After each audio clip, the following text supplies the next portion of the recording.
Hello and welcome to Vegan Cafe 21. Today we are preparing tamarind chutney, or as it is called, imli ki chutney in Hindi. So let's get to it. Here I have half a cup of tamarind concentrate. This is pure tamarind concentrate. So we're going to start with that. To tamarind concentrate, we're going to add a cup and a half of sugar. Here I have raw cane sugar.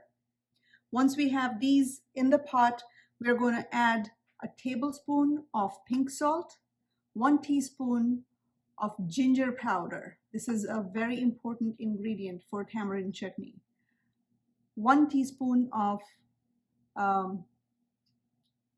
roasted cumin powder, and half a teaspoon to 1 teaspoon, depending on your taste, of ground black pepper. I have 1 teaspoon of it here, and half a teaspoon of red chili powder.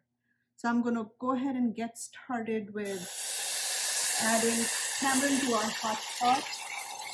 To it, I'm going to add sugar.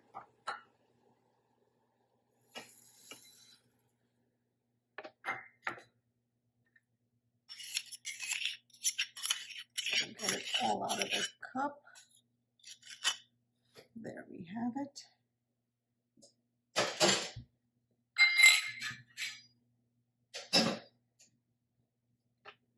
Before I add the spices, I'm going to add a cup of water. Once it comes to a boil, we will take stock of the consistency and see if we need to add more water to it. But for now, I'll start with 1 cup. In go all the spices. Increase the heat under the pot and give it a stir. You're going to bring it to a boil.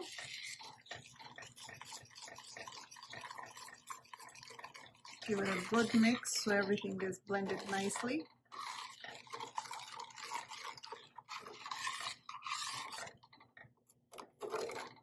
Now you're going to let it come to a boil. Okay, there, as you can see, it has started to boil.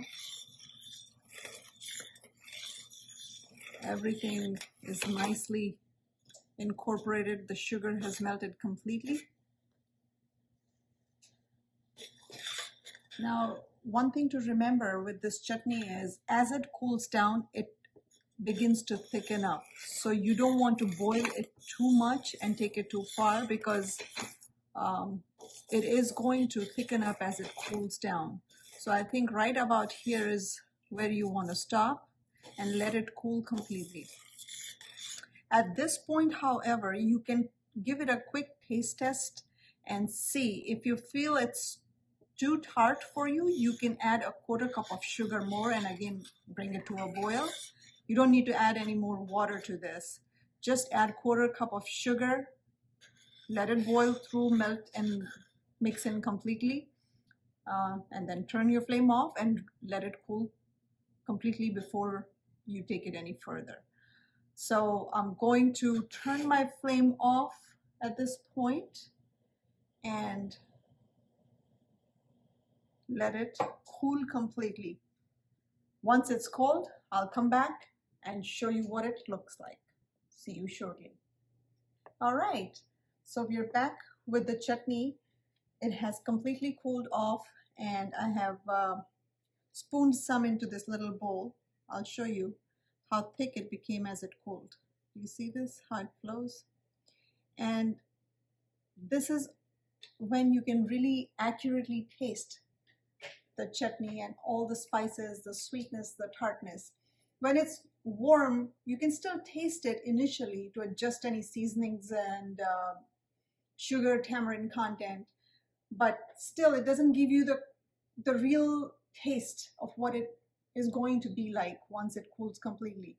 So now if I were to taste it, I'll let you know exactly if it needs anything in terms of spices or if it feels more sweeter or tartar. I think it is perfect. In our family, we do like to taste the tamarind in our chutney more than the sugar. So for our taste, this is perfect. It does not need any more sugar, and spices are in perfect balance with the sugar and the tamarind. So there you have it. This is a great accompaniment to samosas, pakoras, cutlets, and many other things. You can even make wraps with stuffed okra. You can take flatbread, put your stuffed okra on it, and drizzle this chutney over your stuffed okra. Phenomenal. If you're interested in the recipe for stuffed okras, please do check our YouTube channel and look for the video for stuffed okra or bharma bhindi. I hope you enjoyed this video. Please give us a like and subscribe to our channel, and I'll see you again soon with a new recipe.